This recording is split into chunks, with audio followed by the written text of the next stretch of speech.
निवडणूक आयुक्तांची प्रेस कॉन्फरन्समध्ये जी देहबोली होती ती चिडल्यागत होती।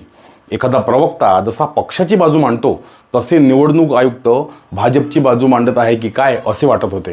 सध्या आपल्याला माहीत आहे की काँग्रेस विरुद्ध निवडणूक आयोग असा माहोल देशात आहे। आता तर मुख्य निवडणूक आयुक्तांच्या विरोधात इंडिया आघाडी महाभियोग आणणार आहे। इंडिया आघाडीकडे बहुमत नसतानाही जर महाभियोग आणत असेल तर विरोधी पक्ष देशाचे संविधान संरक्षित करण्याचा पुरेपूर प्रयत्न करीत आहे असे दिसते। संविधानाच्या कलम 324(5) नुसार मुख्य निवडणूक आयुक्ताला पदावरून काढण्याची प्रक्रिया करता येते।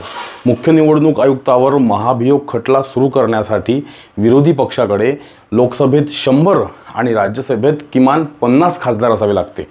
एवढी संख्या विरोधी पक्षाकडे आहे, परंतु जे बहुमत पाहिजे ते नाही। संसदेत आणि रस्त्यावर दोन्ही ठिकाणी ही लढाई सत्तेसाठीची सुरू आहे असे म्हणावे लागेल। सरकारी यंत्रणा या सत्ताधाऱ्यांच्या वतीने काम करतात हे सर्वांना माहीत आहे। आज भाजपकडून काम करीत आहे, मात्र काल त्या काँग्रेसकडून काम करत होत्या हेही तेवढंच लक्षात घेतलं पाहिजे। काँग्रेसची सत्ता असताना तेव्हाचे लोकसभेतील विरोधी पक्षनेते लालकृष्ण अडवाणी यांनी तेव्हाचे निवडणूक आयुक्त नवीन चावला यांच्या विरोधात महाभियोगाचा खटला दाखल केला होता। मात्र असा खटला हा केवळ मुख्य निवडणूक आयुक्तांविरुद्ध केला जातो या तरतुदीखाली ते वाचले।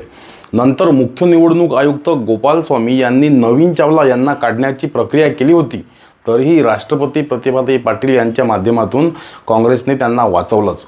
आणि हद्द म्हणजे पुढे चावला यांना मुख्य निवडणूक आयुक्त केलं होतं। तेव्हा निवडणूक आयोगाच्या विरुद्ध भाजप होती, आज काँग्रेस आहे।